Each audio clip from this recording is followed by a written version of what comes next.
பகல் 11 மணி இருக்கும். கையில் காய்கறி பையுடன் கடை தெருவிலிருந்து வந்து கொண்டிருக்கும் ருக்மணியிடம் அவளது பழந்தோழியான கற்பகம், ருக்மணி எப்படி இருக்க? பார்த்து ரொம்ப நாள் ஆச்சு. அடடே கற்பகம், நீயா? வெயில்ல யாருன்னு சரியா தெரியல. நான் நல்லா இருக்கேன். ஆமா, நீ எப்படி இருக்க? என்று இருவரும் பேச அருகில் இருக்கும் மரநிழல் அவர்களுக்கு உதவியது. நான் நல்லா இருக்கேன். இந்த வெயில் நேரத்தில் நீ ஏன் அலையிற? 11 மணிக்கு வெயில் கொளுத்தி எடுக்குது. பேசாம வீட்டிலேயே இருக்க வேண்டியது தானே. உன் மருமக என்ன பண்ணுறா? அவளை கடைக்கு காய்கறி வாங்க அனுப்பி வைக்க வேண்டியது தானே.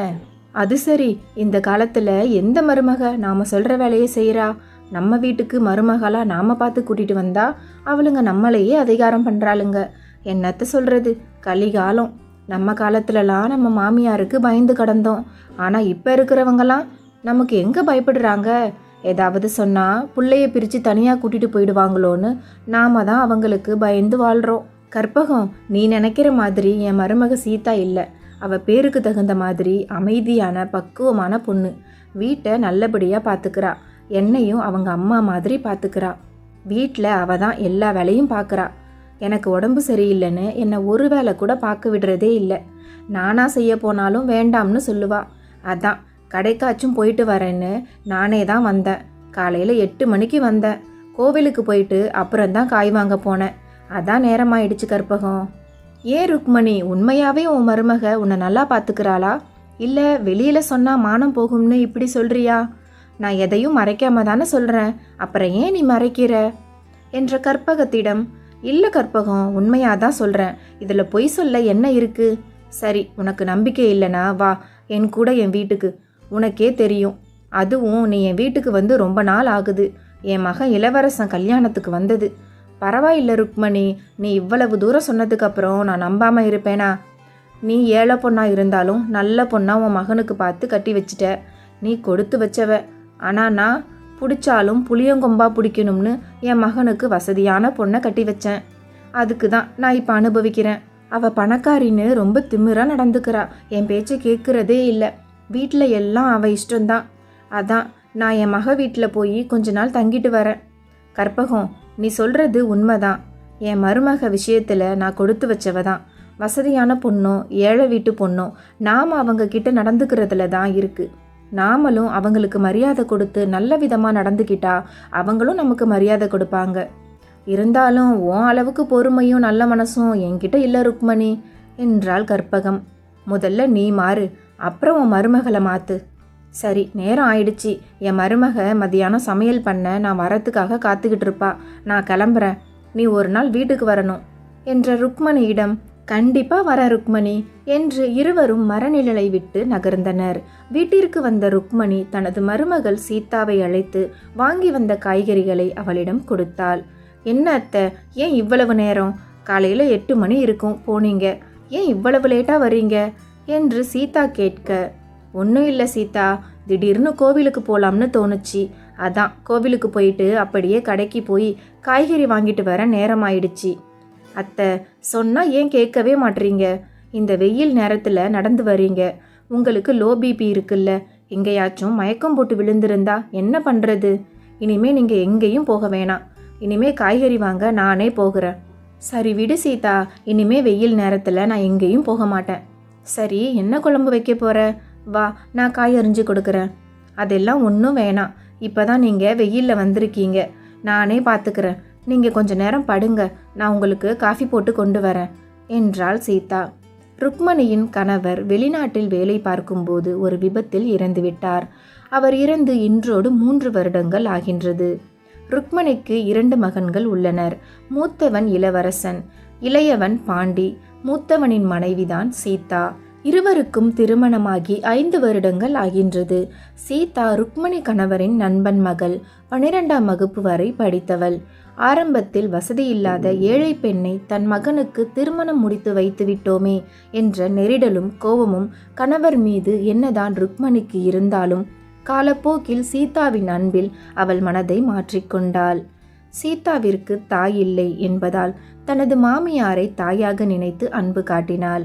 கொழுந்தனாரான பாண்டியை தனது சொந்த சகோதரனாக பார்த்தாள். இப்படி அவள் புகுந்த வீட்டை தன் குடும்பமாக நினைத்து தற்போது வாழ்ந்து வருகிறாள். இளவரசனுக்கும் சீதாவிற்கும் திருமணமான 2 வருடங்களில் வெளிநாட்டில் வேலை செய்து கொண்டிருந்த ருக்மணியின் கணவர் விபத்தில் காலமானார். அப்போது தவித்த ருக்மணியை சீதா மெல்ல மெல்ல தேற்றினாள். ருக்மணியின் 2 மகன்களும் நன்கு படித்து வேலையில் உள்ளவர்கள். மூத்த மகன் இளவரசன் சொந்தமாக மருந்து கடை ஒன்றை நடத்தி வருகிறான். இளைய மகன் பாண்டி அரசாங்க வேலையில் உள்ளவன்.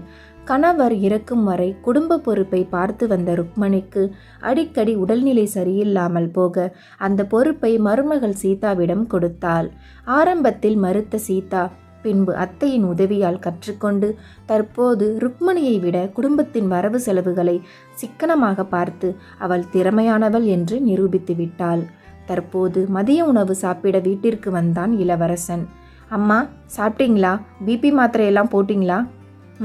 நான் சாப்பிட்டேன்ப்பா, இப்போதான் சாப்பிட்டேன். கொஞ்ச நேரம் கழிச்சு மாத்திரை போட்டுக்கிறேன், நீ போய் சாப்பிடு என்ற அம்மாவிடம் சரி என்று கூறிவிட்டு சாப்பிட அமர்ந்த இளவரசனுக்கு சீதா சாப்பாடு பரிமாறினாள். என்ன சீதா இது, கீரை குழம்பு வச்சிருக்க? பாண்டிக்கும் இதான் எடுத்து வச்சிருக்கியா? அவனுக்கு கீரைனா பிடிக்காதுன்னு உனக்கு தெரியும்ல? இருங்க, தம்பிக்கு கீரை பிடிக்காதுன்னு எனக்கு தெரியும். அதான் அவருக்கு தனியாக தக்காளி குருமா பண்ணியிருக்கேன். அது கூடவே கீரையில் 2 சப்பாத்தி பண்ணி வச்சிருக்கேன். பிடிக்கலனா கீரை சாப்பிடாம இருந்தால் எப்படி தெம்பு வரும்? வயசு பையன் தெம்பாக இருக்க வேணாமா? எப்படி செஞ்சால் சாப்பிடுவாருன்னு எனக்கு தெரியும், நான் பார்த்துக்கிறேன், நீங்கள் சாப்பிடுங்க. சரி சரி, உன் அக்கறையை பற்றி எனக்கு தெரியாதா? நான் தான் அவசரப்பட்டு கேட்டுட்டேன். டேய், நான் கூட உங்களுக்கு பார்த்து இப்படி சமைச்சது இல்லை. ஆனால் சீதா உங்களுக்கு பிடிச்சது பிடிக்காததுன்னு பார்த்து சமைக்கிறா. அவளை நீ கேள்வி கேட்காத. உன் மருமகளை எதுவும் சொல்லக்கூடாது, உடனே சப்போர்ட்டுக்கு வந்துடுவ. நான் ஒன்றும் சொல்லலப்பா. சரி சாப்பிடுங்க, நேரம் ஆகுது. பாண்டிக்கும் சாப்பாடு எடுத்துகிட்டு போகணும்ல? சரி நானும் சீக்கிரம் போகணும்.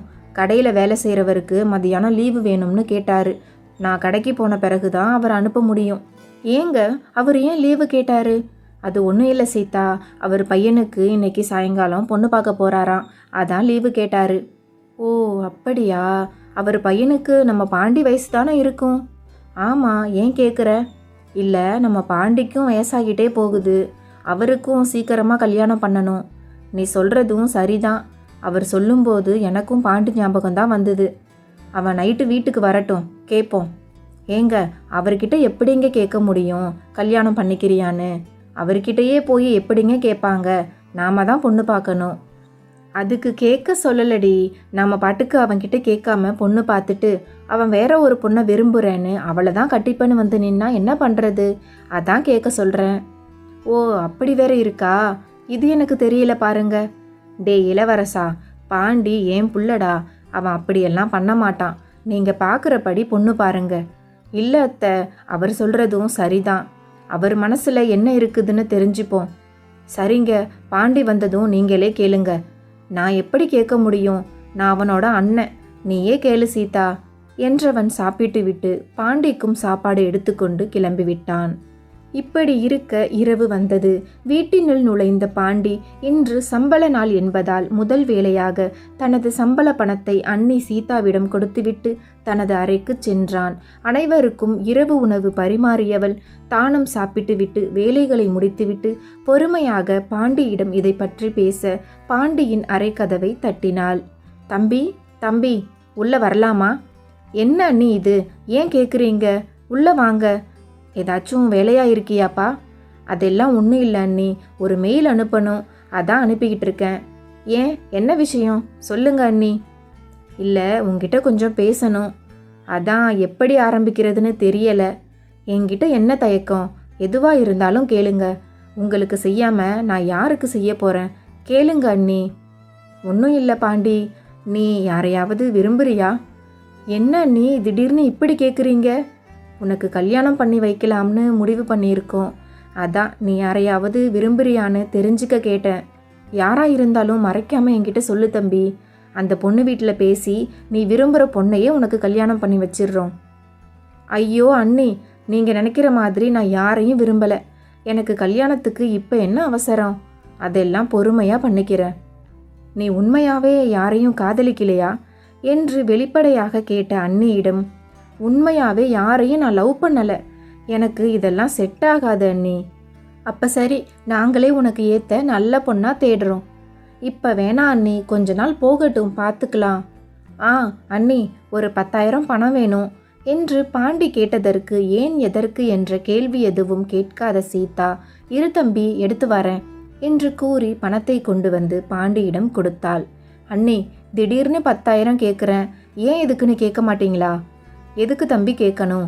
உன்னோட சம்பளத்தை அப்படியே இந்த குடும்பத்துக்காக என் கையில் மொத்தமாக கொடுக்குற. சின்ன சின்ன செலவுனா கூட என்கிட்ட தான் வாங்கிப்ப. அப்படிப்பட்ட நீ இவ்வளோ பெரிய தொகை கேட்குறன்னா அதுக்கு நிச்சயம் ஏதாச்சும் காரணம் இருக்கும். உன்னை பற்றி எனக்கு தெரியாதா? என்னை நல்லா புரிஞ்சு வச்சுருக்கீங்க அண்ணி. எங்கள் ஆஃபீஸில் வேலை பார்க்குறவர் அர்ஜென்ட்டுன்னு பணம் கேட்டார். அவர் ஒய்ஃபு ஹாஸ்பிட்டல் செலவுக்காக. அதான் நான் கொடுக்குறேன்னு சொன்னேன். உனக்கு எது சரின்னு படுதோ அதை தைரியமாக செய். இன்னைக்கு நீ ஒருத்தருக்கு உதவி செஞ்சா நாளைக்கு உனக்கு ஒரு உதவி தேவைப்படும் போது அது வேறொருவர் மூலமாக உனக்கு கிடைக்கும். உண்மைதான் அண்ணி, சொல்ல மறந்துட்டேன். நீங்கள் செஞ்சு கொடுத்த அந்த கீரை சப்பாத்தி ரொம்ப சூப்பராக இருந்துச்சு. ஆஃபீஸில் உள்ளவங்களும் வித்தியாசமாக இருக்குன்னு சாப்பிட்டாங்க. எல்லாருக்கும் பிடிச்சிருந்துச்சு. இந்த மாதிரிலாம் வித்தியாசமாக பண்ண எங்கள் அன்னிக்கு மட்டும்தான் தெரியும்னு பெருமையாக சொன்னேன். நான் ஏதோ உன்னை கீரை சாப்பிட வைக்கணும்னு பண்ணேன். சரி, நேரம் ஆயிடுச்சு, நீ தூங்கு என்று கூறிவிட்டு தன் அறைக்கு சென்றாள். அங்கு கணவரிடம் பாண்டி பேசியதை பற்றி கூறினாள். சரி சரி, அப்போ நான் அவனுக்கு பொண்ணு பார்க்கறதுக்கு நாளைக்கு தரகரை வீட்டுக்கு வர சொல்கிறேன். நீயும் அம்மாவும் அவர்கிட்ட பாண்டி ஜாதகத்தை கொடுத்து எப்படிப்பட்ட பொண்ணு வேணும்னு தெளிவாக சொல்லிடுங்க என்று கூறிவிட்டு உறங்கச் சென்றான். மறுநாள் வழக்கம் போல் இருவரும் வேலைக்கு புறப்பட்டனர். சீதா தனது மாமியார் ருக்மணியிடம் தான் பாண்டியிடம் பேசியதை பற்றி கூறினாள். அதை அவர்கிட்டையும் சொல்லிட்டேன். அவர் இன்னைக்கு வீட்டுக்கு தரகரை அனுப்பி வைக்கிறேன்னு சொல்லியிருக்காரு. நான் பாண்டியோட ஜாதகம் அப்புறம் ஃபோட்டோ எல்லாம் எடுத்து வச்சிருக்கேன். சரி சீதா, உன் விருப்பப்படி பண்ணுமா. நீயும் இளவரசனும் முடிவு பண்ணா போதும். என்கிட்டலாம் இதை பற்றி கேட்க வேணாம். பாண்டியை என்னை விட அக்கறையாக பார்த்துக்கிற. நிச்சயமாக அவனுக்கு நல்ல பொண்ணாதான் பார்ப்ப. எனக்கு நம்பிக்கை இருக்கு. என்ன அத்தை இப்படி சொல்கிறீங்க? நீங்கள் பார்த்து தான் பாண்டிக்கு கல்யாணம் பண்ணி வைக்கணும். உங்களுக்கு பிடிச்சாதான் என்று இருவரும் பேசிக்கொண்டிருந்த நேரத்தில் தரகர் வர அவரை உட்கார வைத்து காஃபி கொடுத்த சீதா அவரிடம் பாண்டியின் ஜாதகத்தை கொடுத்தாள். தரகரே, பொண்ணு நல்லா படிச்சிருக்கணும், நல்ல குடும்பமாக இருக்கணும், பாண்டிக்கு ஏற்ற மாதிரி அழகாக இருக்கணும். எவ்வளவு செலவானாலும் பரவாயில்ல, நல்ல பொண்ணாக தேடி கண்டுபிடிங்க. முக்கியமாக என் அத்தைக்கு பிடிச்சிருக்கணும். அதுக்கு என்ன, நல்ல பொண்ணாக பார்த்துடுவோம். உன் மாமனார் எங்களுக்கு எவ்வளவோ உதவி பண்ணியிருக்காரு. அவர் நல்ல மனசுக்கு கண்டிப்பாக நல்ல பொண்ணு கிடைக்கும். இந்த காலத்தில் கூட பிறந்தவங்களை கூட கண்டுக்க மாட்டாங்க. ஆனால் நீ உன் கொழுந்தனாருக்கு பார்த்து பார்த்து பொண்ணு பார்க்க சொல்கிற. உன்னை மாதிரி ஒரு பொண்ணு கிடைக்க இந்த குடும்பம் கொடுத்து வச்சிருக்கணுமா? உண்மைதான் தரகரே, எந்த ஜென்மத்தில் நாங்கள் செஞ்ச புண்ணியமோ இந்த மாதிரி ஒரு பொண்ணு எனக்கு மருமகளாக கிடச்சிருக்கா. நம்ம சீதா மாதிரி குடும்பத்தை அனுசரிக்கிற பொண்ணு பாண்டிக்கும் கிடச்சிட்டா அந்த கடவுளுக்கு காலம் முழுக்க விசுவாசமாக இருப்பேன் என்று ருக்மணி உணர்ச்சி பொங்க கூறினாள். நீங்கள் கவலைப்படாதீங்கம்மா, நிச்சயம் நல்ல பொண்ணாக பார்க்குறேன் என்று கூறிவிட்டு பாண்டியின் ஜாதகம் மற்றும் ஃபோட்டோவை வாங்கி கொண்டு புறப்பட்டார் தரகர். பின்னர் வெகு நாட்களுக்கு பிறகு தன் மகளை பார்க்க வீட்டிற்கு வந்தார் சீதாவின் அப்பா சுந்தரம். அப்பா, வாங்கப்பா, எப்படி இருக்கீங்க? உட்காருங்க என்று ஆனந்தம் கலந்த அன்போடு வரவேற்றாள் சீதா. வாங்க சம்மந்தி, எப்படி இருக்கீங்க? நல்லா இருக்கீங்களா என்ற ருக்மணியிடம், நான் நல்லா இருக்கேன் சம்மந்தி, நீங்கள் எப்படி இருக்கீங்க? எனக்கு என்ன, நான் நிம்மதியாக இருக்கேன். என்னையும் இந்த குடும்பத்தையும் பார்த்துக்க மகாலட்சுமி மாதிரி உங்கள் பொண்ணு இருக்கும்போது எனக்கு என்ன கவலை? அவளை நீங்கள் தான் நல்லா பார்த்துக்கிறதா தினமும் ஃபோனில் சொல்லி பெருமைப்படுவா. இந்த மாதிரி ஒரு குடும்பம் கிடைக்க என் பொண்ணு கொடுத்து வச்சிருக்கணும். தப்பு சம்மந்தி, உங்கள் பொண்ணு எங்களுக்கு கிடைக்க நாங்கள் தான் கொடுத்து வச்சிருக்கணும் என்று மாறி மாறி இருவரும் புகழாரம் கூற கையில் காஃபியோடு வந்த சீதா அப்பா மற்றும் மாமியாருக்கு கொடுத்துவிட்டு, என்ன விஷயம் அப்பா, திடீர்னு வந்திருக்கீங்க? அதுவும் வரேன்னு என்கிட்ட ஒரு வார்த்தை கூட சொல்லலை. ஏதாவது முக்கியமான விஷயமாப்பா? முக்கியமான விஷயம்லாம் ஒன்றும் இல்லைம்மா. இன்னும் ஒரு வாரத்தில் நம்ம ஊரில் திருவிழா வருது. நீ 2 வருஷமாக வரல. நான் கூப்பிட்டா நீ வரமாட்ட. அதான் நேரில் சம்மந்திக்கிட்ட சொல்லி உன்னை அழைச்சிட்டு போகலாம்னு வந்தேன். அப்பா, என்னப்பா இது, தெரிஞ்சு தான் பேசுகிறீங்களா? நான் அங்கே வந்துட்டா இங்கே யார் பார்த்துக்கிறது? அத்தைக்கு வேற லோ பிபி இருக்குது. அவங்க நேரத்துக்கு மருந்து வேற சாப்பிடணும். நான் ஞாபகப்படுத்தலைன்னா மறந்துடுவாங்க. எனக்கு புரியுது சீதா. உன்னை விட்டா எனக்கு யார் இருக்கா? தனி ஆளாக தானே இருக்கேன். வந்து என் கூட ஒரு வாரம் தங்கிட்டு போனா எனக்கும் ஆறுதலாக இருக்கும். சீதா, உங்கள் அப்பா உன் கூட கொஞ்ச நாள் இருக்கணும்னு ஆசைப்படுறாரு. போயிட்டு வாமா. நீ நினைக்கிற அளவுக்கு நான் ஒன்றும் நோயாளி இல்லை. என்னால் வேலை பார்க்க முடியும். நீ தான் என்னை நோயாளி மாதிரி பார்க்குற. ஒரு வாரம் தானே, நான் பார்த்துக்கிறேன். நீ போயிட்டு வா. அது போக எப்போ பார்த்தாலும் வீடே கெதின்னு இருக்க. உங்கள் ஊருக்கு போய் கொஞ்ச நாள் இருந்துட்டு வந்தீன்னா உனக்கும் மனசுக்கு ஆறுதலாக இருக்கும். இல்லை அத்தை, வேண்டாம் என்று பிடிவாதமாக கூறினாள் சீதா. இரவு இளவரசனும் பாண்டியும் வீட்டிற்கு வர அவர்களிடம் இதை பற்றி பேசினார் சுந்தரம். மாமா, நீங்கள் ஏன் அங்கே தனியாக இருந்து கஷ்டப்படுறீங்க? நீங்களும் எங்கள் கூடவே இங்கே வந்து தங்குங்கன்னு எத்தனை தடவை சொல்லியிருக்கேன். ஆனால் நீங்கள் தான் கேட்கவே மாட்றீங்க என்ற இளவரசனிடம், அது எப்படி மாப்பிள்ள? பொண்ணை கட்டி கொடுத்த வீட்டிலேயே தங்குறது ரொம்ப தப்பு. நாளை பின்ன யாராவது ஏதாவது சொல்லுவாங்க. அதுபோக எலி வலையானாலும் தனி வலை வேணும்னு சொல்லுவாங்க. நான் அங்கே இருக்கிறது தான் சரி. நான் இங்கே வந்துட்டா வயலை யார் பார்த்துப்பா? நான் அப்படியே வயலை பார்த்துக்கிட்டு என் காலத்தை ஓட்டிடுவேன். சொன்னால் கேட்க மாட்டீங்களே. சீதா, அப்பா இவ்வளவு தூரம் கூப்பிடுறாங்கல்ல, போயிட்டு வா. ஒரு வாரம் தானே, நாங்கள் பார்த்துக்கிறோம் என்று இளவரசன் கூறும்போது, அண்ணா, எனக்கு ஒரு யோசனை. மாமா அங்கே தனியாக தானே இருக்காங்க. தனிமை ரொம்ப வருஷமாக பிடிக்காம தான் அண்ணியை கூப்பிடுறாங்க. அதுவும் அங்கே திருவிழா நடக்க போகுதுன்னு சொல்கிறாங்க. அண்ணி நம்மளை விட்டுட்டு போக மாட்டேன்னு சொல்கிறாங்க. பேசாமல் நாம் எல்லாரும் அண்ணியோட அப்பா வீட்டுக்கு போய் டூர் மாதிரி தங்கிட்டு வருவோமே. நாமளும் எப்போ பார்த்தாலும் வீடு வேலைன்னு தானே இருக்கோம். என்ன அண்ணா சொல்கிறீங்க? நல்ல யோசனை தாண்டா. என்னங்க, எங்கள் வீடு ரொம்ப சின்னது. அங்கே நீங்கள் எதிர்பார்க்குற வசதி இருக்காது. உங்களுக்கு செட் ஆகாது, வேணாங்க. அண்ணி, மனசு சந்தோஷமாக இருந்தா எதுவுமே கஷ்டமாக தெரியாது. இது நீங்கள் சொன்னது தான். நீங்களே இப்படி பேசலாமா? நீங்கள் எங்களுக்காக எவ்வளவு பண்ணுறீங்க. நாங்கள் அட்ஜஸ்ட் பண்ணிக்க மாட்டோமா? ஆனால் ஒரு வாரத்துக்கு வேலைக்கு போகலைன்னா வருமானம் போயிடும். ஒன்று பண்ணுங்க, நீங்கள் எல்லாரும் கிளம்பி போங்க. நான் திருவிழா 2 நாளுங்க கடையை பூட்டிட்டு வரேன். அண்ணன், எனக்கும் ஒரு வாரம்லாம் லீவு தர மாட்டாங்க. 3 நாள் லீவ் எடுக்க முடியும். அப்போ சரி சீதா, நீ அம்மாவை கூட்டிக்கிட்டு ஊருக்கு போ. நானும் பாண்டியும் திருவிழா 3 நாள் முன்னாடி வர்றோம். அது வரைக்கும் நாங்கள் அட்ஜஸ்ட் பண்ணி கடையில் சாப்பிட்டுக்கிறோம். நீ கவலைப்படாமல் அம்மாவை கூட்டிக்கிட்டு நிம்மதியாக போ என்று இளவரசன் கூறியது சீதாவிற்கும் சரியெனப்பட்டதால் அவளும் ஒப்புக்கொண்டாள். பிறகு மறுநாள் விடிந்ததும் கணவருக்கும் கொழுந்தனாருக்கும் மதிய உணவை தயார் செய்து வைத்துவிட்டு அப்பா மற்றும் அத்தையுடன் தனது பிறந்த ஊர் சென்றாள். பல மாதங்களுக்கு பிறகு தான் பிறந்த ஊரை பார்த்ததில் சீதாவின் மனது சந்தோஷத்தில் துள்ளி குதித்தது. வீட்டிற்கு வந்த சீதா அம்மாவின் போட்டோவிற்கு விளக்கு ஏற்றி போட்டோ முன்பு விழுந்து ஆசீர்வாதம் பெற்றாள். இதை பார்த்த ருக்மணி உள்ளம் நெகிழ்ந்தாள். பிறகு அங்கும் வேலைகளை தொடர்ந்த சீதாவை பார்க்க அவளின் பழைய தோழிகள் வர அவர்களை பார்த்த சந்தோஷத்தில் ஆனந்த கண்ணீரில் நனைந்தாள். ஏ மல்லிகா, மீனாட்சி, எல்லாரும் எப்படி இருக்கீங்க என்றாள் சீதா. நாங்க நல்லா இருக்கோம். பரவாயில்லையே, எங்க பேரெல்லாம் ஞாபகம் வச்சிருக்க. கல்யாணம் ஆனதுக்கு அப்புறம் எங்க எல்லாரையும் மறந்துட்டியோன்னு நினைச்சோம். உங்களை எப்படிடி நான் மறப்பேன்? ஆமா, சுமதி எங்க வரலையா? இல்லடி, அவளை அவங்க வீட்டில் வெளியூரில் கட்டி கொடுத்துட்டாங்க. போன வருஷம்தான் கல்யாணம் ஆச்சு. நீயும் அவளும் தான் வெளியூருக்கு கல்யாணமாகி போயிட்டீங்க. மீனாட்சிக்கு உள்ளூர் மாப்பிள்ளை தான். எனக்கு மாப்பிள்ளை பார்த்துக்கிட்டு இருக்காங்கடி. எனக்கு செவ்வாய் தோஷம், அதான் அமைய லேட்டாகுது என்றாள் மல்லிகா. அதெல்லாம் சீக்கிரம் அமைஞ்சிடும். உனக்கு என்ன மாதிரி நல்ல வாழ்க்கை அமையும். உங்களை பார்த்ததில் எல்லாத்தையும் மறந்துட்டேன். உட்காருங்க, என்ன சாப்பிட்றீங்க? அதெல்லாம் ஒன்றும் வேணாம். அது சரி, முன்னாடியெல்லாம் இங்கே அடிக்கடி வருவ, ஆனால் ஏன் இப்பெல்லாம் இங்கே வரமாட்ற? இன்னைக்கு நீ வந்திருக்கேன்னு உங்கள் அப்பா சொன்னாங்க. அதான் உடனே உன்னை பார்க்க கிளம்பி வந்துட்டோம். எங்கடி வர்றது? என் மாமனார் 2 வருஷத்துக்கு முன்னாடி தவறிட்டாங்க. அப்போ இருந்து அத்தைக்கு அடிக்கடி உடம்பு சரியில்லாமல் போகுது. வீட்டில் எல்லாத்தையும் நான் தான் பார்த்துக்கணும். நானும் வந்துட்டா யார் பார்த்துப்பா? அதான் வர முடியல. இந்த தடவை மட்டும் எப்படி மேடம் வந்தீங்க என்ற மல்லிகாவிடம், அதை ஏன் கேட்குற? நான் தனியாக வரல, அத்தையோட தான் வந்திருக்கேன். அவரும் அவர் தம்பியும் திருவிழா 3 நாளுங்க வரேன்னு சொல்லி எங்களை அனுப்பி வச்சாங்க. நான் இங்கே வரமாட்டேன்னு என் கூடவே என் அத்தையும் இங்கே வந்து தங்கியிருக்காங்க. கொடுத்து வச்சவடி நீ. உனக்கு கிடைச்ச குடும்பம் மாதிரி யாருக்கும் கிடைக்காது. என் வீட்டில் மாமியார்னு ஒன்று இருக்குது. எப்போ பாரு அந்த வேலை செய், இந்த வேலை செய், அங்கே போகாத, அப்படி பண்ணாதன்னு எப்போ பார்த்தாலும் ஆர்டர் போட்டுக்கிட்டே இருக்கும்.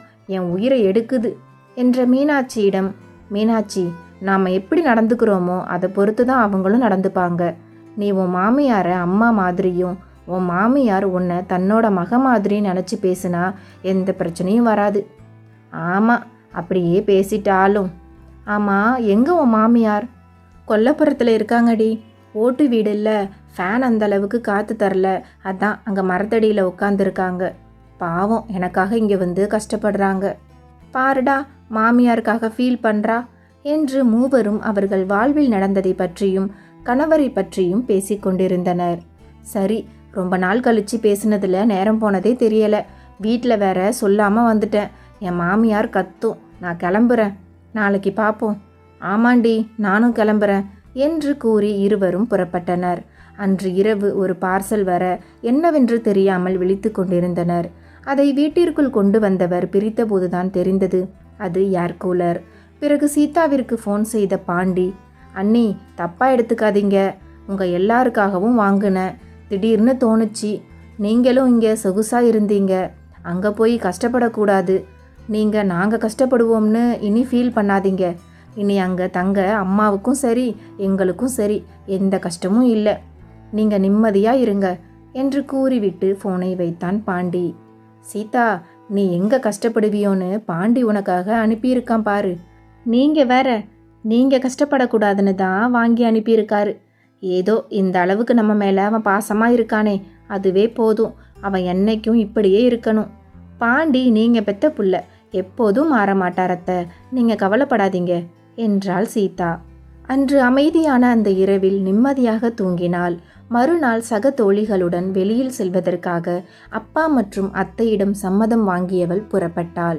தான் அதிக நேரம் செலவிட்ட இடங்கள், படித்த பள்ளிக்கூடம், விளையாடிய ஆற்றங்கரை என்று ஒவ்வொன்றாக பார்த்து மகிழ்ச்சியுற்றவளுக்கு அவையெல்லாம் விக்ரமனின் ஞாபகங்களை வரவழைத்தது. அவன் எப்படி இருக்கிறான் என்று தெரிந்து கொள்ள வேண்டும் என்ற எண்ணமும் அவளுக்குள் வந்தது. எனினும் வெளியில் காட்டிக்கொள்ளாமல் மற்றவர்களுடன் சிரித்து பேசி அவள் கிராமத்தை சுற்றி நடந்தாள். என்ன சீதா, ரொம்ப சந்தோஷமா இருக்க என்றாள் மல்லிகா. ஆமாம் மல்லிகா, ரொம்ப நாளைக்கு அப்புறம் நம்ம ஊரை சுற்றி பார்க்குறேன், அதான் ரொம்ப சந்தோஷமா இருக்கு. இல்லை, இவ்வளவு நேரமாக எங்கள் கூட வர ஒரு தடவை கூட விக்ரமை பற்றி நீ கேட்கல, அதான் கேட்டேன் என்ற மல்லிகாவிடம், மல்லிகா என்னடி, ஏண்டி அதெல்லாம் அவளுக்கு ஞாபகப்படுத்துகிற? அவள் சந்தோஷமாக இருக்கா, இப்போ ஏன் அவளை வருத்தப்பட வைக்கிற என்றாள் மீனாட்சி. இல்லை மீனாட்சி, இதில் வருத்தப்பட ஒன்றும் இல்லை. யார் யாருக்கு என்ன வாழ்க்கை அமையணும்னு எழுதியிருக்கோ அதான் அமையும்.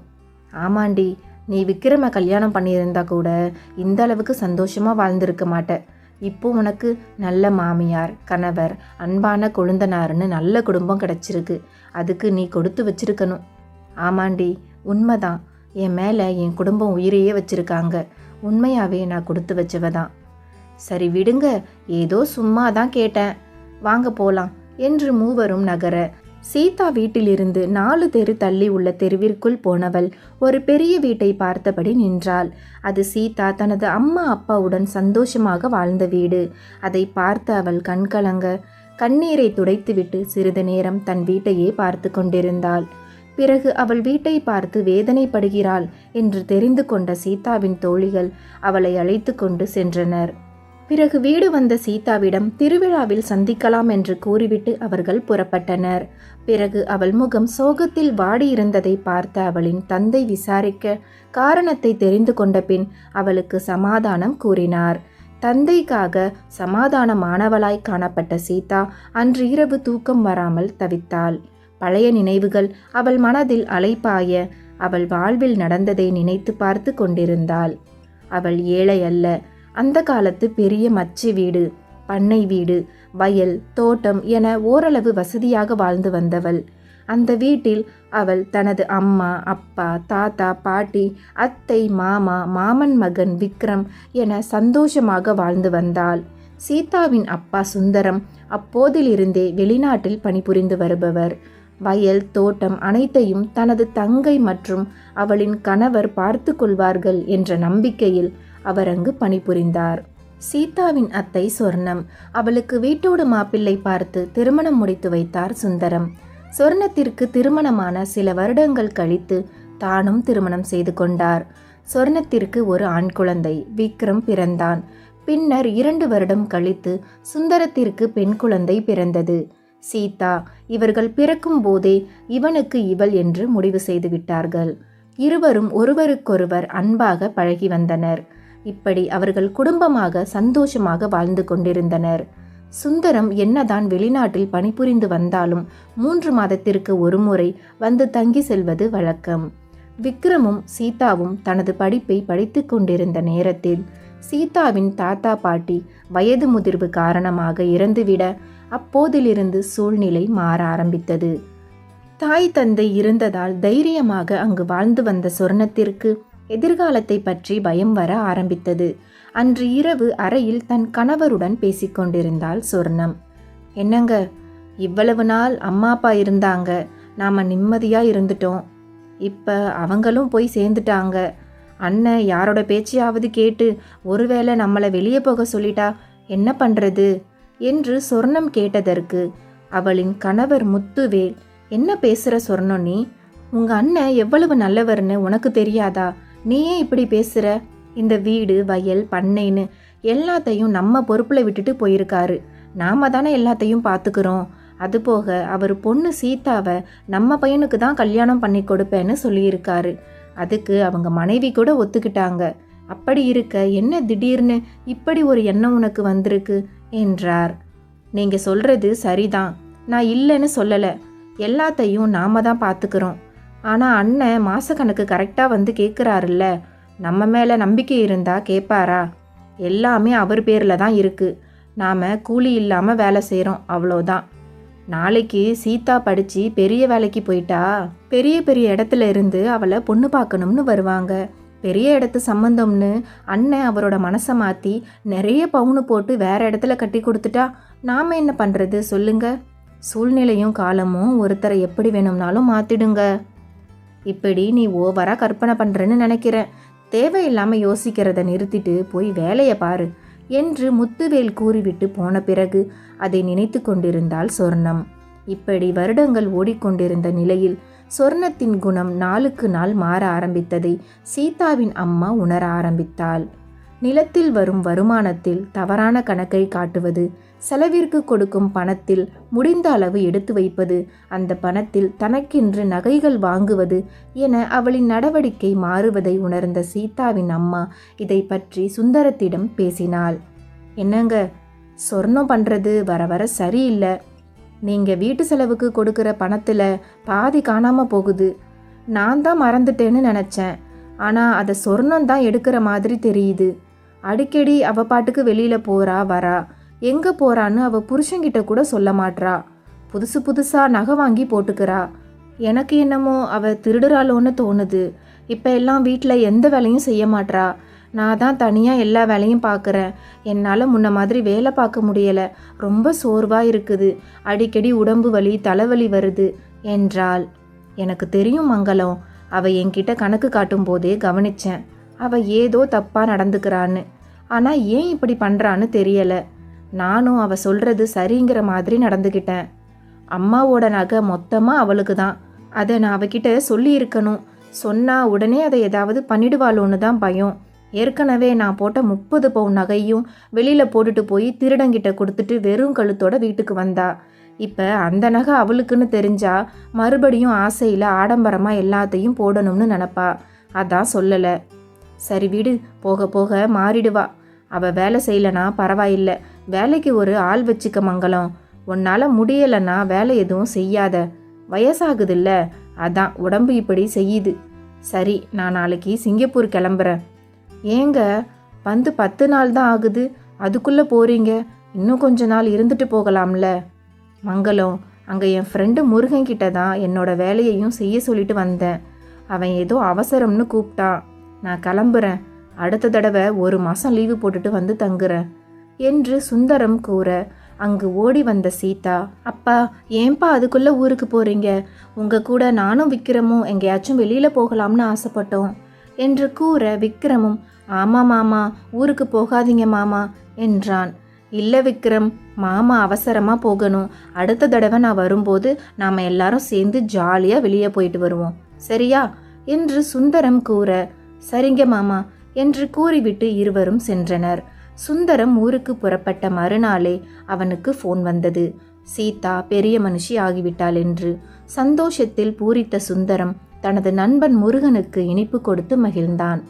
சுந்தரம் இல்லாமலே சீதாவுக்கு செய்ய வேண்டிய சடங்குகளை மங்களமும் சொர்ணமும் செய்தனர்.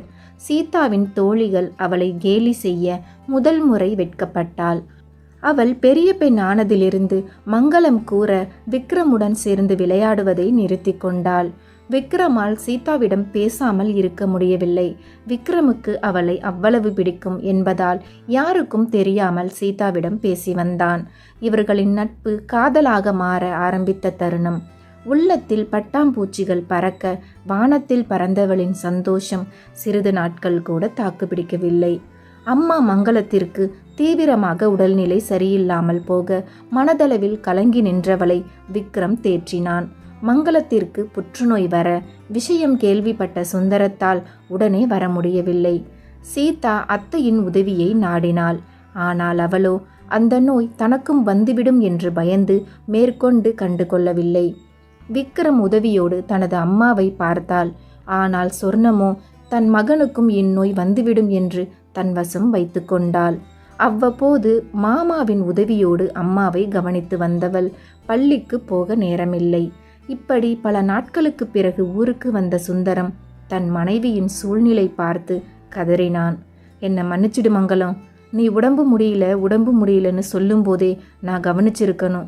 ஆனால் நான் பணம் சம்பாதிக்கணும்னு உங்கள் எல்லாரையும் விட்டுட்டு போய் தப்பு பண்ணிட்டேன். என்னை மன்னிச்சிடுமா, இனி நான் எங்கேயும் போகலை, உன் கூடவே இருந்து உன்னை கவனிச்சுக்கிறேன் என்று கண்கலங்கும் வார்த்தைகளை கூறி மங்களத்தையும் கண்ணீரின் கடலில் மூழ்கடித்தான். இப்படி நாட்கள் நகர சுந்தரம் மனைவியை தன் கண்ணுக்குள் வைத்து பார்த்து கொண்டான். மங்களத்தின் மருத்துவ செலவுக்காக வயலின் ஒரு பகுதியை விற்று செலவு செய்தான். ஆனால் இவ்வளவு செலவு செய்தும் பயனில்லை. மங்களத்தின் உடல்நிலை நாளுக்கு நாள் மோசமாக அதை தாங்கிக் கொள்ள முடியாதவன் துக்கத்தில் திகைத்து போனான். சீதா நன்றாக படிக்கும் பெண். ஆனால் அம்மாவின் இந்த நிலை அவள் படிப்பில் ஈடுபாடு இல்லாதவாறு செய்தது. சொர்ணத்திற்கு அவளின் வக்கிர புத்தி தலை ஓங்கியது. வீட்டின் மொத்த பொறுப்பையும் தானே ஏற்றுக்கொண்டு அந்த வீட்டிற்கு தானே ராணி போல அதிகாரம் செய்து வந்தாள். அவள் கணவனால் அவள் பேச்சை மீற முடியவில்லை. இடிந்து போன சுந்தரத்திற்கு தன் மனைவியை விட எதுவும் முக்கியமில்லை என்று அவன் வீட்டில் நடப்பதை கண்டு கொள்ளவில்லை. பல கெட்ட உள்ளம் படைத்தவர்கள் ஏற்கனவே நஞ்சு கலந்த சொர்ணத்தின் மனதில் மேலும் நஞ்சை விதைத்தனர். இந்த சூழ்நிலையை தனக்கு சாதகமாக பயன்படுத்தி கொண்டவள் அந்த வீட்டையே ஆண்டு வந்தாள். சுந்தரமும் சீதாவும் எவ்வளவுதான் மங்களத்தை கவனித்து வந்தாலும் விதி விடவில்லை. மங்களம் இறந்துவிட அதை அவர்கள் இருவராலும் தாங்கிக் கொள்ள முடியவில்லை. சோகமே வாழ்க்கையென துக்கத்தில் இருந்தனர். அவர்களை காண வந்த சுந்தரத்தின் நண்பர் முருகன் தன்னால் முடிந்தவரை சுந்தரத்திற்கு ஆறுதலாக இருந்துவிட்டு சென்றார். காரியம் முடியும் வரை காத்திருந்த சொர்ணம் தனது கணவரிடம், என்னங்க, அண்ணன் இனிமே வெளிநாட்டுக்கு போக மாட்டாங்க போல, சீதாவோட இங்கேயே தான் இருக்க போறாங்க. அவங்கள இனி என்னால் ஏமாற்ற முடியாது. கொஞ்ச நாள் சோகமாக இருப்பாங்க, அப்புறம் பழைய மாதிரி கணக்கு கேட்க ஆரம்பிச்சிடுவாங்க. நாம் கடைசி வரைக்கும் இவங்க கூட ஒட்டி வாழணும்னு நமக்கு என்ன தலையெழுத்தா? இனியும் நான் பொறுமையாக இருக்க போகிறதில்ல. நான் இப்போவே அவர்கிட்ட போய் சொத்துல பங்கு கேட்க போகிறேன். நமக்கு சேர வேண்டியதை பிரித்து கேட்க போகிறேன் என்றாள் சொர்ணம். ஏன் இப்படி இருக்க? பாவம் அவரே மனைவி இறந்த சோகத்தில் இருக்காரு. நீ வேற இப்படி போய் பேசாத. பாவம் ரொம்ப நொந்து போயிடுவார் என்றான். எனக்கு அதை பற்றி கவலை இல்லை. எனக்கு என்னோட குடும்பம், என் பையன்தான் முக்கியம். இனிமேயும் நான் பொறுத்து போக மாட்டேன். நான் கேட்க தான் போகிறேன். ஏற்கனவே செத்து போன பொண்டாட்டிக்கு வயலை விற்று செலவு பண்ணாரு. நாளைக்கு அவர் பொண்ணை நல்ல இடத்துல கட்டி கொடுக்க எல்லாத்தையும் விற்றா நாம் எங்கே போகிறது? நீங்கள் எனக்காக பேச வேணாம், எப்போதும் போல அமைதியாக இருங்க, அது போதும் என்றாள். இதை கேட்ட விக்ரமிற்கும் அம்மா செய்வது தவறு என்று நன்றாக புரிந்தது. ஆனால் அப்பாவால் கூட எதுவும் செய்ய முடியவில்லை. நம்மால் என்ன செய்ய முடியும் என்று அமைதியாக இருந்துவிட்டான். இந்நிலையில் சீதாவிடம் முகம் கொடுத்து கூட பேச அவனுக்கு தயக்கமாக இருந்தது. சுந்தரத்திடம் சரியான நேரம் பார்த்து பேச காத்து கொண்டிருந்தவளுக்கு சந்தர்ப்பம் அமைய பேச வந்தாள். அண்ணா, நான் உங்ககிட்ட கொஞ்சம் பேசணும் என்ற அவளிடம், என்ன சொன்னோம் சொல்லு. இல்லைண்ண, இன்னும் எத்தனை நாளைக்கு தான் இப்படி உங்களை நம்பியே வாழ முடியும்? நாங்களும் தனியாக முன்னேற வேணாமா? விக்ரமும் 12வது படிக்கிறான். அடுத்து காலேஜுக்கு வெளியூர் அனுப்பணும். அங்கே படிக்க வைக்க நிறைய செலவாகும். எனக்கு சேர வேண்டிய சொத்தை பிரித்து கொடுத்துட்டா நாங்கள் எங்கள் வாழ்க்கையை பார்த்துப்போம். என்ன சொல்கிற? நாங்கள் வேற நீ வேறையா? மங்களம் போனதுக்கப்புறம் நீ தானே இந்த வீட்டையும் எங்களையும் பார்த்துக்கணும்.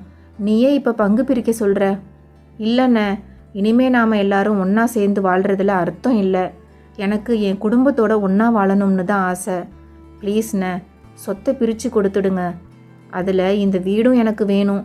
இது நம்ம அம்மா அப்பா வாழ்ந்த வீடு. நான் இங்கே என் குடும்பத்தோடு இருக்கணும்னு ஆசைப்படுறேன். நீ இருக்கிற வயலை விற்று உனக்குன்னு வீடு வாங்கிக்க என்று சொர்ணம் பேசியது சுந்தரத்திற்கு அதிர்ச்சியாக இருந்தாலும் அவளின் சுயரூபம் சுந்தரத்திற்கு நன்றாகவே தெரிந்திருந்தது. ஒரு பக்கம் மனைவியை பறிகொடுத்த துக்கம், மற்றொரு பக்கம் வயதிற்கு வந்த பெண். என்ன செய்வது என்று புரியாமல் எதுவும் பேசாதவன் மௌனமாக அங்கிருந்து நகர்ந்தான். இப்படி சுந்தரம் எதுவும் பேசாமல் இருப்பது சொர்ணத்திற்கு மேலும் கோபத்தை தூண்டியது. அன்றிலிருந்து சீதாவை கொடுமைப்படுத்த ஆரம்பித்தாள். வழக்கமாக விக்ரமுடன் சேர்ந்து பள்ளிக்கு செல்லும் சீதாவை சொர்ணம் தடுத்து வீட்டு வேலைகளை செய்ய சொல்லி கட்டாயப்படுத்தினாள். அதை பார்த்த முத்துவேல், சொர்ணம், என்ன இது? விக்ரம் ஸ்கூல் போயிட்டான், சீதா போக வேணாமா? எதுக்கு அவளுக்கு இவ்வளோ வேலை கொடுக்குற என்றான்.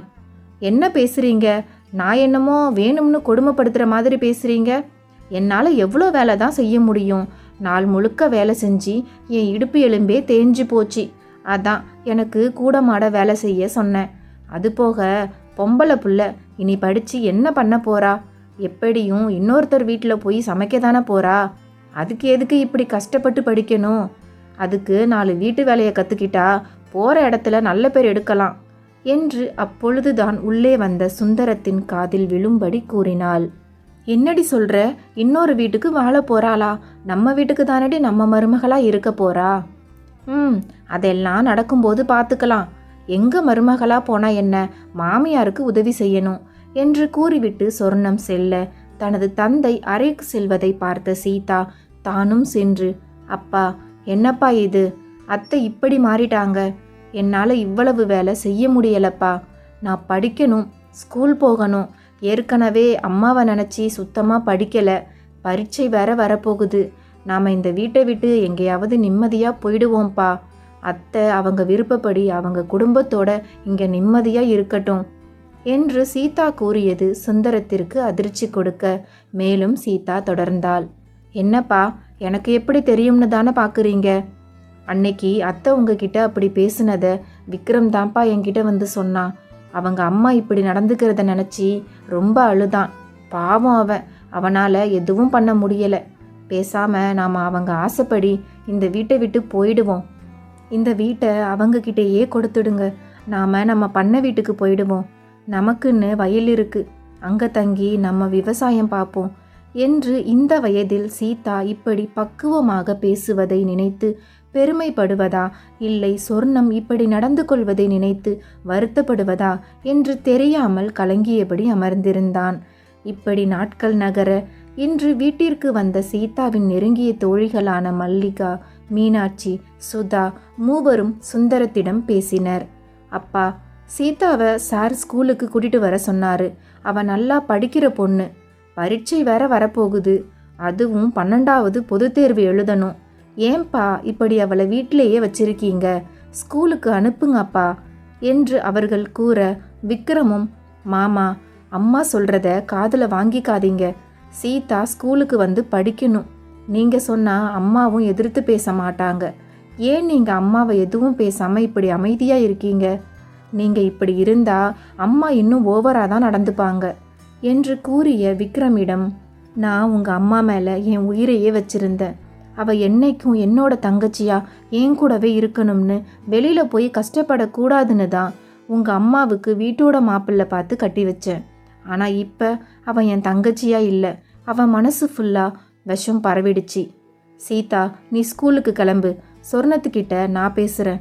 என்று கூறி அவளை அவள் தோழியுடன் பள்ளிக்கு அனுப்பி வைத்த சுந்தரம் ஒரு முடிவை எடுத்தான்.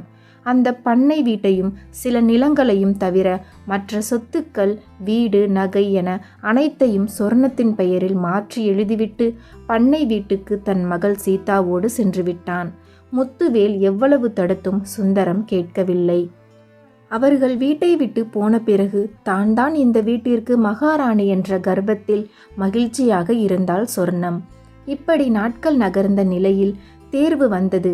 பல வேதனைகளை சுமந்து தேர்வு எழுதிய சீதா குறைந்த மதிப்பெண்ணோடு மட்டுமே தேர்ச்சி பெற்றாள். ஆனால் விக்ரம் நல்ல மதிப்பெண்ணோடு தேர்ச்சி பெற்றதால் சொர்ணம் அவனை கல்லூரி படிப்பை படிக்க வைக்க நினைத்து அவனை வெளியூர் விடுதியில் தங்க வைத்து கல்லூரி படிப்பை படிக்க வைக்க ஏற்பாடு செய்தாள். இதை அம்மாவிற்கு தெரியாமல் சீதாவிடம் சொல்ல வேண்டும் என புறப்பட்டான். அதை பார்த்த சொர்ணம் அவனை தடுத்து வெளியூர் போகும் வரை யாரிடமும் பேசக்கூடாது என்று சொல்லி அவனை அறையில் வைத்து பூட்டினாள். ஆனால் சக தோழிகள் மூலமாக தெரிந்து கொண்ட சீதா விக்ரமை பார்க்க வீட்டிற்கு வந்தாள். ஆனால் சொர்ணமோ அனுமதிக்கவில்லை. பின்பு சோகமாக நடந்து வீட்டிற்கு வந்தவள் அழுதாள். பின்பு மனதை தேற்றியவள் பக்கத்து ஊரில் இருக்கும் கல்லூரியில் சேர்ந்தாள். சக தோழிகளுடன் மீண்டும் சிரித்தபடி பேருந்தில் சென்று தனது கல்லூரி படிப்பை சந்தோஷமாக தொடர்ந்தவளுக்கு அந்த சந்தோஷம் நிலைக்கவில்லை. கல்லூரி சேர்ந்த 1 மாதத்தில் அப்பா சுந்தரத்திற்கு மஞ்சள் காமாலை வர தந்தையை கவனிக்க ஆளில்லை என்று கல்லூரிக்கு போகாமல் முழு நேரமாக வீட்டில் இருந்தவள் அப்பாவை நன்கு கவனித்து கொண்டாள். இப்படி அவள் படிக்க நினைக்கும் போது அவளால் படிக்க முடியவில்லை. படித்து என்ன செய்ய போகிறோம்? எப்படியும் விக்ரமை திருமணம் செய்து கொண்டு வீட்டில் இருக்க எதற்கு படிக்க வேண்டும்? அவன் ஒருவன் படித்தால் போதும் என்ற நினைப்பில் கல்லூரிக்கு போவதை மொத்தமாக நிறுத்திவிட்டு தனது அப்பாவை கவனித்து கொண்டு வயல் வேலை, வீட்டு வேலைகளை கற்றுக்கொண்டு செய்தாள். சுந்தரத்திற்கும் வயதிற்கு வந்த பெண்ணை வெளியூர் தனியாக அனுப்பி படிக்க வைக்க தைரியம் இல்லாததால் வீட்டிலேயே வைத்து கொண்டார். இப்படி வருடங்களும் ஓடின. விக்ரம் தனது 3 வருட கல்லூரி படிப்பை முடித்துவிட்டு ஊர் திரும்பினான். அவன் ஊருக்கு வந்த செய்தி சீதாவின் காதில் விழ அவள் மனது சந்தோஷத்தில் துள்ளி குதித்தது. விக்ரமை பார்க்க ஆசை. ஆனால் நிச்சயம் அத்தை விடமாட்டார்கள் என்று எண்ணியவள் அவன் தன்னை தேடி வருவான் என்று காத்திருந்தாள். சீதா, விக்ரம் படிப்பு முடிச்சுட்டு வந்துட்டான். நீங்கள் பிறக்கும் போதே உங்கள் 2 பேருக்கும் கல்யாணம் பண்ணணும்னு நாங்கள் எல்லாரும் முடிவு பண்ணியிருந்தோம். அவனும் வளர்ந்துட்டான். இப்போ கல்யாணம் பண்ணி வைக்கிறது தான் சரியாக இருக்கும். எத்தனை நாளைக்கு தான் உன்னை என் கூடவே வச்சுக்க முடியும்? நான் நம்ம வீட்டுக்கு போய் சொர்ணத்துக்கிட்ட பேசிட்டு வரேன் என்று கூறிவிட்டு புறப்பட்டான் சுந்தரம். இங்கு வெட்கத்தில் பூத்தவளாய் நின்றாள் சீதா. வீட்டிற்கு வந்த தனது அண்ணனை எதுவும் நடக்காதது போல அன்போடு வரவேற்றாள். வாங்க அண்ணன், வாங்க உட்காருங்க. என்ன சாப்பிட்றீங்க என்றாள் சொர்ணம். அதெல்லாம் ஒன்றும் வேணாம்மா, நல்ல விஷயம் பேசிட்டு போலாம்னு தான் வந்தேன். நம்ம விக்ரம் படிப்பை முடிச்சிட்டான். எத்தனை நாளைக்கு தான் சீதாவை நான் என் கூடவே வச்சுக்க முடியும்? நாம் ஏற்கனவே முடிவு பண்ண மாதிரி 2 பேருக்கும் கல்யாணம் பண்ணி வச்சிடுவோம் என்றான். என்னென்ன சொல்கிறீங்க? யாருக்கு யாரை கல்யாணம் பண்ணி வைக்க சொல்கிறீங்க? எனக்கு புரியலை என்று ஒன்றும் தெரியாதவளாய் நடித்தபடி கேட்டாள். நம்ம விக்ரமுக்கும் சீதாவுக்கும் தாம்மா. விக்ரமுக்கும் சீதாவுக்கும் கல்யாணம் பண்ணி வைக்கணுமா? விக்ரம் படிப்பு என்ன, தகுதி என்ன? சீதா 12வது தான் படிச்சிருக்கா. அது எப்படி சரிபட்டு வரும்? நாளைக்கு 4 பேர்கிட்ட என் மருமகளை காட்ட வேணாமா? நல்லா படித்த வசதியான இடத்துல இருந்து என் பையனுக்கு நான் கல்யாணம் பண்ணி வைக்கணும்னு ஆசைப்படுறேன். இப்போ இப்படி கேட்குறீங்க என்று சொர்ணம் கூறிய பதில் சுந்தரத்திற்கு தூக்கி வாரி போட்டது. ஒன்றும் புரியாமல் திகைத்தபடி அமர்ந்திருந்தான். சரி அண்ணா, முதல்ல விக்ரம் கிட்ட கேளுங்க, அவனுக்கு சீதாவை கட்டிக்க சம்மதமானு என்று விக்ரமை சொர்ணம் கூப்பிட அவனும் அங்கு வந்தான். டேய் விக்ரம், உனக்கும் சீதாவுக்கும் கல்யாணம் பண்ணணும்னு உன் மாமா நிற்கிறாரு. நீ சொல்லு, உனக்கு சீதாவை கட்டிக்க சம்மதமா என்று தைரியமாக கேட்டாள் சொர்ணம். மாமா, என்னை மன்னிச்சிடுங்க. அம்மா என்ன முடிவு எடுக்கிறாங்களோ அதான் என் முடிவும் என்று கூறிவிட்டு அறைக்கு சென்று கதவை மூடினான். பாத்தியா அண்ணன், அவனுக்கே சீதாவை கட்டிக்க விருப்பம் இல்லை. என்னை என்ன பண்ண சொல்ற என்று சொர்ணம் கூற எதுவும் பேசாதவனாய் மௌனமாக கலங்கியபடி அங்கிருந்து வெளியேறினான். இதை சீதாவிடம் எப்படி சொல்வது என்று தெரியாமல் பொறுமையாக எடுத்து கூறினான். இதை கேட்ட சீதாவிற்கு துக்கம் தாங்க முடியவில்லை. அறைக்கு சென்று கதவை தாளிட்டு அழத் தொடங்கினாள். சிறுவயதில் இருந்து தான் விக்ரமுடன் வாழப்போகிறோம் என்ற கனவில் இருந்தவளின் கனவு இன்று கலைந்துவிட அவளை எப்படி சமாதானப்படுத்துவது என்று தெரியாமல் தவித்து கொண்டிருந்தார் சுந்தரம். சீதாவிற்கு அத்தை கூறியதை விட விக்ரம் அப்படி பேசுவான் என்று அவள் சற்றும் எதிர்பார்க்கவில்லை. அவனை தன் உலகமாக நினைத்து கொண்டிருந்தவளுக்கு அவன் வார்த்தைகள் அவள் மனதை அம்பு போல குத்தி கொண்டிருந்தது. இப்படி இருளில் இருந்தது அவர்களின் வீடு. அப்போது அங்கு வந்தார் சுந்தரத்தின் நண்பனான முருகன். உள்ளத்தில் இருக்கும் சோகம் வெளியில் தெரியாதவாறு நண்பனை வரவேற்றார் சுந்தரம். சுந்தரம், உனக்கு என்னடா ஆச்சு? ஏன் இந்த வீட்டில் இருக்க? அங்க போனா அவங்க நீ இங்க இருக்கிறதா சொல்றாங்க. இங்க என்ன நடக்குது? எனக்கு ஒண்ணுமே புரியல. நான் ஃபோன் பண்ணும்போது நீ சந்தோஷமா தானே பேசுவ. அப்ப இவ்வளவு நாள் சந்தோஷமா இருக்கிற மாதிரி என்கிட்ட நடிச்சிட்டு இருந்தியா? ஏண்டா, என்ன ஆச்சு?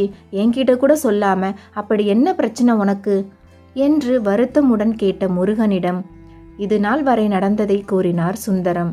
இதை கேட்ட முருகன், என்னடா இவ்வளவு நடந்திருக்கு, என்கிட்ட ஒரு வார்த்தை கூட சொல்லல. அந்த அளவுக்கு நான் வேண்டாதவனா ஆயிட்டேன்ல. அப்படி இல்லடா, உன்கிட்ட சொல்லி உன்னையும் கஷ்டப்படுத்த வேண்டாம்னு தான் சொல்லல என்ற சுந்தரத்திடம், சரி விடு, நடந்ததையே நினச்சிக்கிட்டு இருக்காத. உனக்கென்ன, சீதா வாழ்க்கையை நினச்சி பயம், அவ்வளவுதானே. நீ எதுக்கும் கவலைப்படாத. என் மூத்த மகன் இளவரசனுக்கு ஏற்கனவே பொண்ணு பார்த்துக்கிட்டு இருக்கோம். அவன் இப்போ மெடிக்கல் ஷாப் வச்சிருக்கான். நம்ம சீதாவை என் மகனுக்கு கட்டி தருவியா என்று வெளிப்படையாக பேசிய முருகனிடம் பதில் சொல்ல வார்த்தை வரவில்லை. என்னம்மா சீதா, நீ என்ன சொல்ற? நீ அவனுக்கு மட்டும் பொண்ணு இல்லை, எனக்கும் நீ என் பொண்ணு மாதிரி தான். உன்னோட சம்மதம் ரொம்ப முக்கியம்.